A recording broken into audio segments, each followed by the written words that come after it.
No quería arrancar. Bien. Bueno, empezamos entonces con esta nueva unidad, que es la unidad de evolución.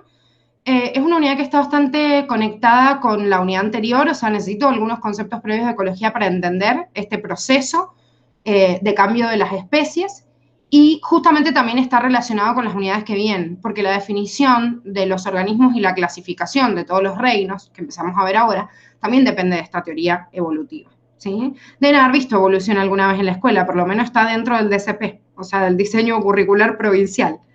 ¿Qué es evolución? ¿Qué significa evolucionar? Desde mi punto de vista es adaptarse a los cambios que van pasando de generación en generación. Bueno, y entonces, para adaptarse, ¿qué necesitamos? Evolucionar. ¿Cómo? Mucho bajito. Evolucionar. Bueno, y entonces, ¿qué significa evolucionar? Si yo te digo, Seba, definime evolución y me decís evolucionar, no vale.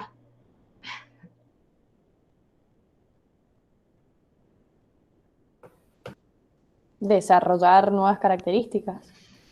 Cambiar las características, ¿sí? Por ahí no involucra un desarrollo, porque el desarrollo, recuerden que desde la biología es algún cambio, obviamente, que se produce en la adaptación de esos genes, pero no todos los seres vivos tienen la posibilidad de desarrollarse, pero sí de cambiar, porque el cambio significa modificar el genotipo, pero el genotipo se modificó en base al genoma que se modificó previamente de esa especie. Evolución significa cambio.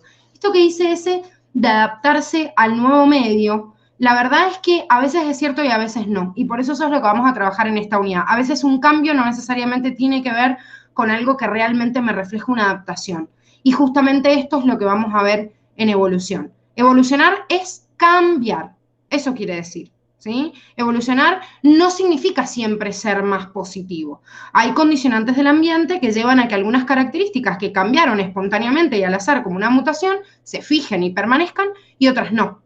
Pero hay cambios que uno los estudia desde esta aptitud, o sea, el ser más apto para el medio ambiente, y no le encuentra una explicación. Entonces ahí viene la controversia. ¿Realmente evolucionar significa generar algo positivo?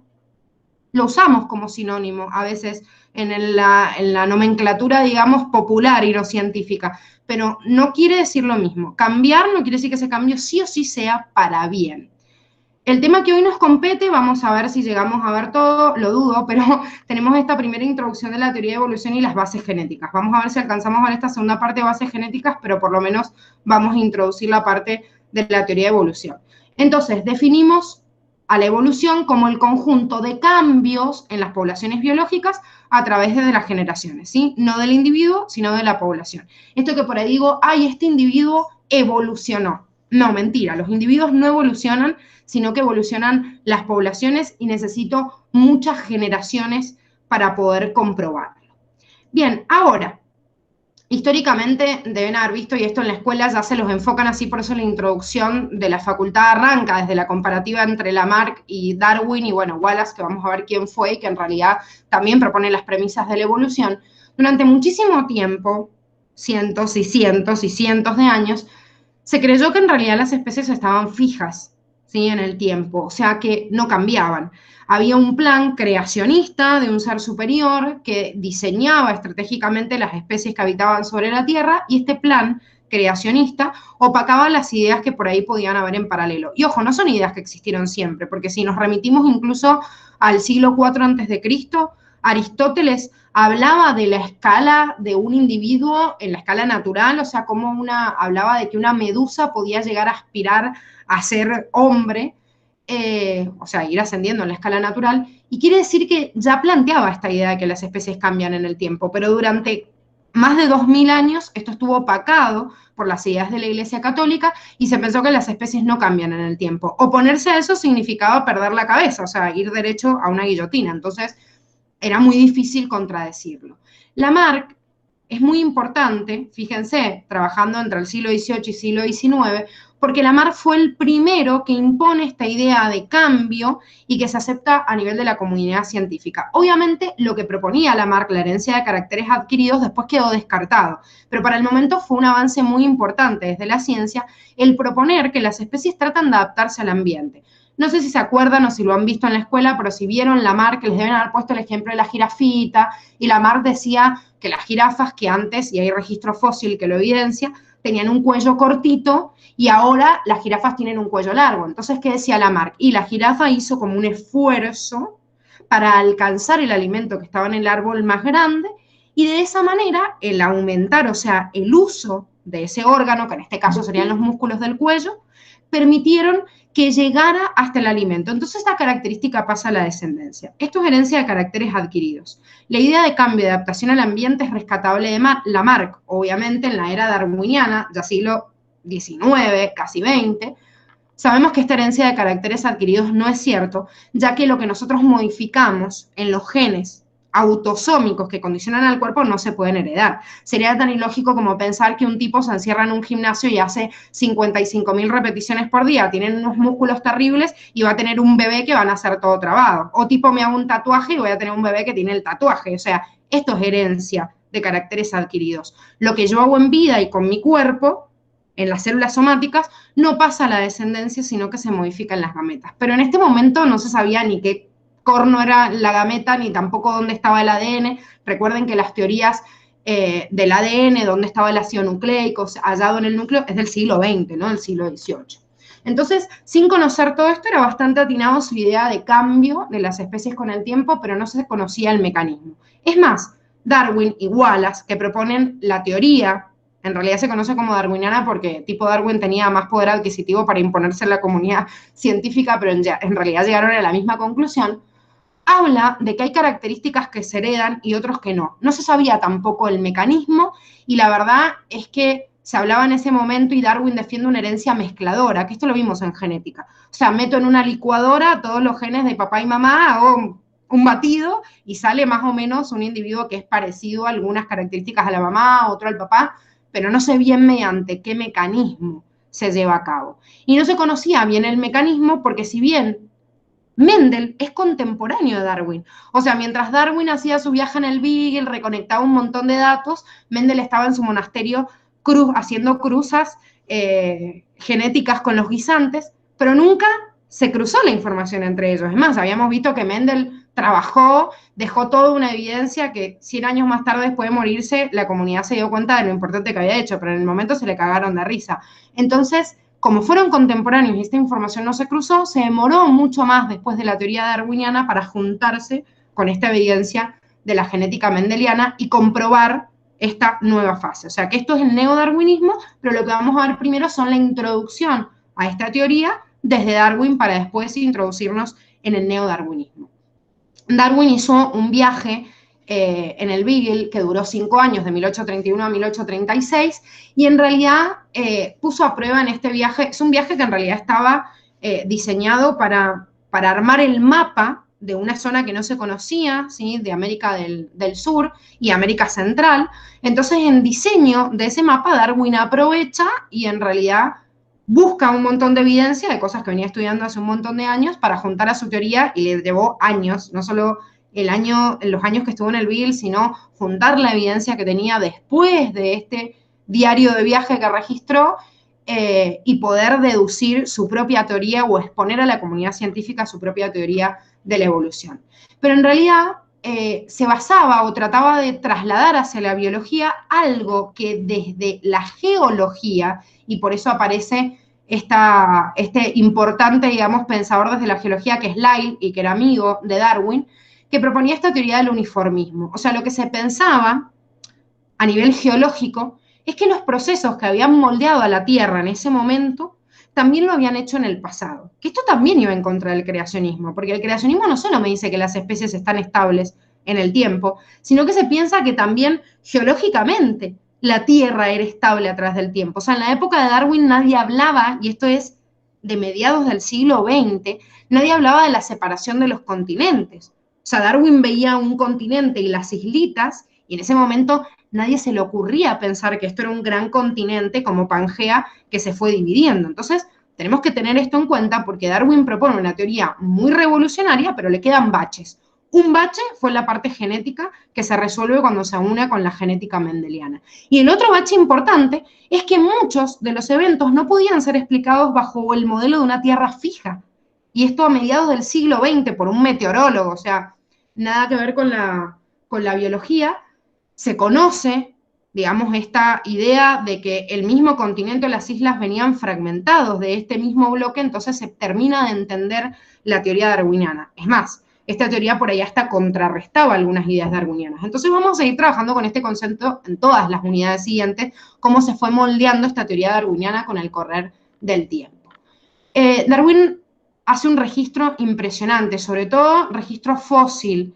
Esto es una de las evidencias más fuertes de la evolución. Eso quiere decir que si bien en el momento habían muchos creacionistas todavía defendiendo este plan maestro, encontraban un huesito y los defensores del fijismo a full decían, no, es una raíz como de un árbol que se ha calcificado por el tiempo, o son espíritus del purgatorio que se deformaron, bueno, miles de explicaciones ilógicas hasta que ya era irrefutable el hecho de decir, no, estos huesos son huesos, pertenecieron a seres vivos y aparecen patrones parecidos a los seres vivos que nosotros hoy vemos, pero que no son iguales. O sea, que veo una transformación justamente en el tiempo. No solo este avance, no solo desde Lyell, sino desde todos los geólogos, sino que Darwin también tiene en mente, cuando se embarca en el Beagle y le ayuda a construir su teoría, una idea de un economista llamado Tomás Malthus, que en realidad, desde la economía y desde el estudio de la población humana, Malthus decía que la población humana estaba creciendo tanto, que iba a agotar todos sus recursos y iba a llegar un momento en donde no iban a poder sobrevivir más. Entonces, Darwin lleva esto hacia el estudio de las otras especies biológicas y ve en algunas comunidades en donde la población crece y después se estanca. ¿Cómo se llamaba esto que lo vimos desde ecología? La población crece y después aparece una meseta. Crecimiento logístico. Bueno, pero ¿cómo se llama el punto de límite? La capacidad de carga. Perfecto, o sea, el crecimiento logístico depende de una capacidad de carga. Al fin y al cabo, lo que está haciendo Darwin al llevar esta idea de Thomas Malthus hacia las poblaciones naturales es entender en la realidad y con sus estudios, digamos, experimentales, que había una capacidad de carga en el ambiente, había algo que limitaba desde el ambiente a que la población creciera. Entonces, la pregunta es, bueno, ¿y quiénes son los que crecen? ¿Quiénes son los que crecen y quiénes son los que pasan estas características a la descendencia? Ahí es donde se funda el concepto de selección natural, en donde los individuos con determinadas características pueden sobrevivir y se pueden reproducir. O sea que paulatinamente se imponen algunas características sobre otras porque bajo las condiciones de ese ambiente en ese momento lo hacen más apto, lo cual no quiere decir que en toda la historia va a ser igual. La reinterpretación de este ejemplo del cuellito de la jirafa, que ponía ejemplo Lamarck para explicar la herencia de caracteres adquiridos, Darwin, explicados en la teoría de la evolución, dice, a ver, evidentemente existían jirafitas de cuello corto y eran más aptas para vivir en ese momento. Pero espontáneamente, con estos cambios al azar, que Darwin no sabía por qué miércoles pasaban, hoy sabemos que son mutaciones, existían algunas jirafas raras que tenían el cuello más largo. Sin embargo, estas jirafas de cuello largo, imagínense que no eran las más elegidas para reproducirse, no eran las que conseguían alimento más fácil, porque en realidad estas tenían todo un territorio en la base que era mucho más fácil para alimentarse. Imagínense una jirafa de cuello largo comiendo del piso, le cuesta mucho más. No sé si alguna vez alcanzaron a ver las jirafas que estaban en el zoológico o han visto algún documental, el esfuerzo enorme que tiene que hacer una jirafa para llegar al piso. Porque encima su cuello es larguísimo, pero tiene 7 vértebras, igual que un ser humano, igual que cualquier mamífero, tiene igual 7 vértebras cervicales, imagínense el tamaño de cada uno. Entonces, era una característica que no la hacía para nada más apta en ese momento. Por eso durante mucho tiempo las jirafas tenían cuello corto y eran las más aptas. Ahora, el ambiente cambió. El ambiente cambió, se extinguió la vegetación en la base, o sea, en el estrato, y claro, las jirafas de cuello corto no podían comer. ¿Por qué? Porque la jirafa no es muy hábil en la lucha con otras especies, o sea, el poquito pastito que quedaba seguro que se lo cagaba alguna especie que sí era más apta para alimentarse en ese momento. Entonces, ¿qué le pasó a estas jirafas? Y empezaron a no encontrar alimento disponible y estas jirafas de cuello largo eran las únicas que podían seguirse alimentando de las copas de los árboles o llegar a vegetación que no llegaba a ninguna otra especie, comieron más, crecieron más, se reprodujeron porque ahora tenían con quién reproducirse, porque eran más aptas por las condiciones que existían en ese momento, hasta que llegó un punto que esta jirafa de cuello largo domina como característica, va desplazando a las demás hasta que las elimina. Y por eso hoy es una característica dentro del genoma de las jirafas tener ese cuello tan largo. Ahora, ese cuello tan largo, ¿realmente yo puedo decir que la hace más apta? La hizo más apta en ese momento y evidentemente logró sobrevivir. Ahora, si yo veo a una pobre jirafa ahora con el cuello que tiene, la verdad que es sumamente incómodo, ¿eh? Esto es decir, evolucionan, ganan características mejores, o decir, evolucionan, ganan algo mejor. Llegaría un momento donde todas las especies seríamos como tan capas que no tendrían como un límite. Imagínense el hombre de Neandertal, ¿sí? O sea, el origen del Homo sapiens, o sea, desde el Homo habilis pasando por el Homo erectus y todo. Seguramente el Homo habilis sobrevivió y pudo dejar descendencia si era más apto para crear herramientas. O sea, tener más capacidad, más cerebro, más masa encefálica, le daba la capacidad de crear herramientas más sofisticadas, sobrevivir y pasar esa característica a la descendencia. Entonces, hoy nosotros somos el primate que más masa encefálica tiene. Ahora, yo les pregunto una cosa. Hoy, ¿ustedes consideran que tener más materia gris, o sea, ser más inteligente, es la característica más apta para el ser humano? ¿Qué es lo que lo hace más apto al ser humano para sobrevivir hoy? Creo que es el... ¿Cómo era esto? El sistema de pinza que tenemos. O sea, porque nosotros no hay muchos mamíferos que tengan en el pulgar, por ejemplo, que nos ayuda para Sí, un eso montón de sí, cosas en cuanto al bien. uso de herramientas, etc. Eso seguro, eso es El lo que hace razonamiento, evolucionar. ¿Cómo, Juli? Perdón. el razonamiento, la inteligencia. Bueno, eso es lo que llevó a evolucionar al Homo sapiens. Ahora, yo les digo la realidad, hoy, plena pandemia, ¿quiénes son los que mejor la pasan? Los millonarios. Los que tienen la billetera más gorda y no el cerebro más grande, chicos. Hoy vivimos en una sociedad capitalista donde la evolución del ser humano no es tener una cabeza más grande. El que tiene más éxito reproductivo es el que tiene más billetera, no el que tiene un cerebro más grande. Una condición ambiental cambió la forma en la que administramos la sociedad humana y yo les digo, hoy tener más raciocinio o tener más inteligencia no hace más apto al ser humano. Les aviso que tener la billetera más gorda lo hace más apto. Fíjense las tasas de mortalidad. Las tasas de mortalidad son mucho más altas en sociedades en las cuales hay una alta tasa de indigencia porque no pueden acceder a los alimentos. Y si se reproducen con fallas o hay una alta tasa de aborto o los niños no desarrollan toda su capacidad mental porque no llegan a comer ni siquiera. Entonces, ha cambiado tanto que sí, es verdad, evolutivamente yo estudiaba y el Homo sapiens llegó a ser quien es porque tiene el pulgar oponible, como decía ese, tiene una masa encefálica más grande, es el único que puede razonar perfecto. Hoy, en la sociedad actual, no es lo que hace más apto al ser humano. Entonces, las condiciones ambientales pueden cambiar y una nueva condición se puede imponer.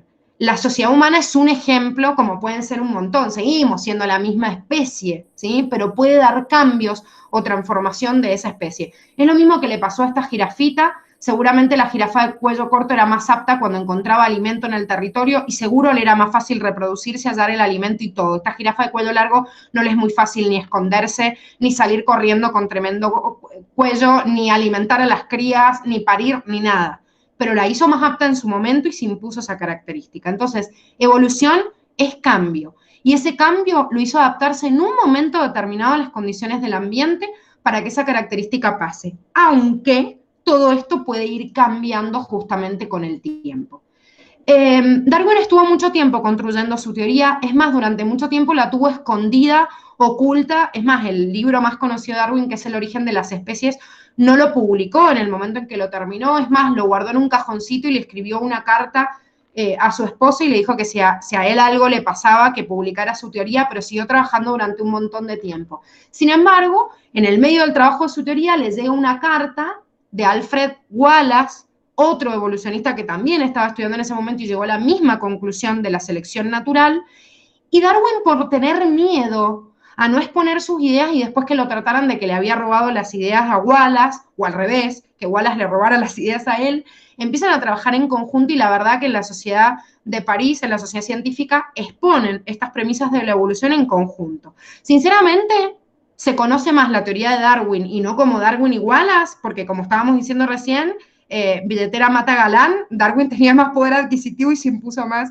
en la comunidad científica. Pero la verdad que el trabajo de Wallace fue impecable, trabajó durante un montón de tiempo en el archipiélago malayo y llegó a las mismas conclusiones que Darwin.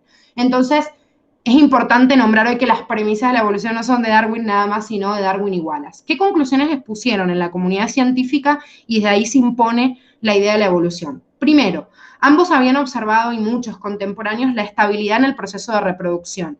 Quiere decir que los descendientes se parecen a sus progenitores. No son iguales ni al padre ni a la madre, pero sí hay una cierta estabilidad.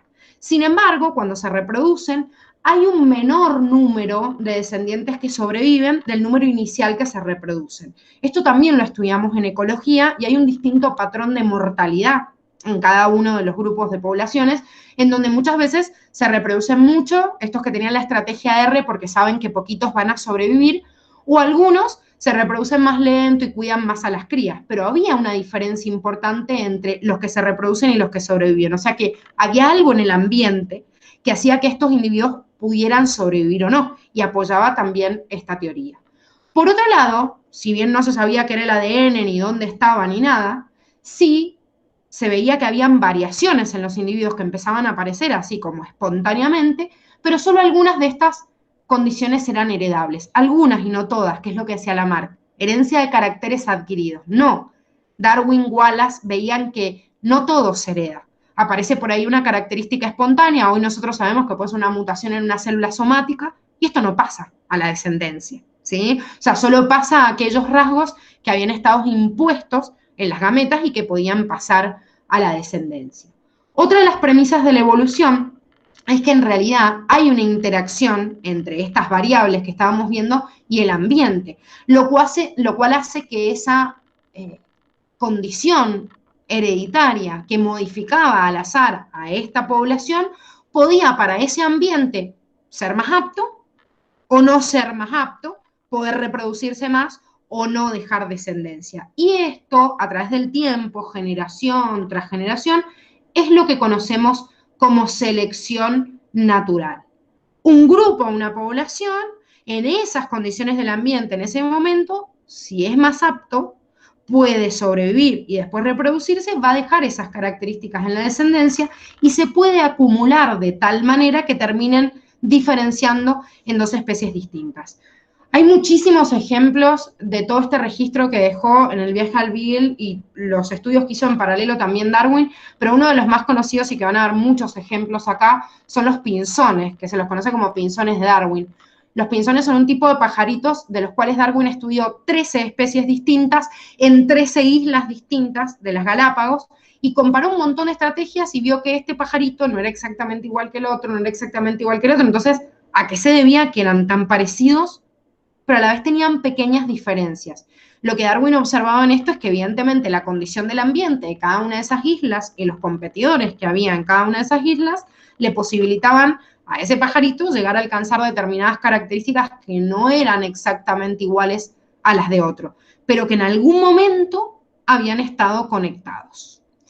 Yo cuando les digo que la Tierra en este momento se creía que era fija, es porque Darwin pudo explicar esto de los pinzones porque eran aves. Entonces digo, bueno, de repente en el continente había un tipo de pinzón que se fue volando hasta cada isla y se fue diferenciando. Ahora, ¿cómo miércoles iba a explicar esto en un mamífero que no puede atravesar el océano? Entonces, era también un punto flaco de la teoría de Darwin y hasta que no se comprobó que en realidad la Tierra se movía, hoy nosotros sabemos que hay muchos mamíferos, por ejemplo, que no se desplazan por el agua y que en las islas se han justamente diferenciado mucho porque en algún momento fueron parte del mismo bloque continental. Entonces, fue la Tierra la que se partió y se llevó un montón de especies que se fueron adaptando a su microclima. Es muy interesante el estudio de la biodiversidad en las islas, porque las islas son como un ecosistema natural aislado. Cada vez que los ecólogos tratan de estudiar qué es lo que pasa con una población, les es muy difícil sacar todas las condiciones ambientales o de otros ecosistemas que se estén mezclando. En cambio, esta barrera geográfica, como es un océano, imagínense que si yo estudio el ecosistema de la isla, seguro que en esto hay muy pocas especies que pueden atravesar desde el continente hasta la isla o desde una isla hasta el otro, y solo puedo evaluar ese ecosistema en base a las condiciones ambientales. Entonces, estas fueron las... Sí. ¿Eso es lo que pasa en las metapoblaciones? Exactamente. Muchas veces se diferencian las metapoblaciones por las condiciones de migración o el flujo de genes, que vamos a ver este concepto acá, que se van migrando a distintas zonas y justamente van creando determinadas diferencias, pero pueden seguir migrando. Por ahí vuelven al mismo lugar, entonces siguen perteneciendo a la misma especie. ¿Sí? Y por eso se las define justamente como metapoblaciones. Bien, después de Darwin y después de Mendel, surgen un montón de pensadores evolucionistas posteriores, de los cuales Sutton es uno de los más importantes, que empiezan a atar no solo los conocimientos de Mendel, sino posteriores a Mendel. O sea, esta idea que se impone, no sé, desde la época de Watson y Crick, de estudiar la estructura del ADN, desde la primera vez que se ve un ácido nucleico dentro del núcleo. Bueno, ver todas estas características y decir, che, todo esto que estamos viendo en los genes es como, y en las gametas, es como que es muy adaptado a los principios de la genética mendeliana. Y cuando se empieza a atar esto y la teoría de evolución de Darwin, como les digo, después de 100 años, se empiezan a encontrar muchos de los baches que dejaba la teoría de la evolución darwiniana y además de los principios de la genética mendeliana. La fusión de estas dos ciencias da origen al neodarwinismo, o lo que se conoce como teoría sintética de la evolución.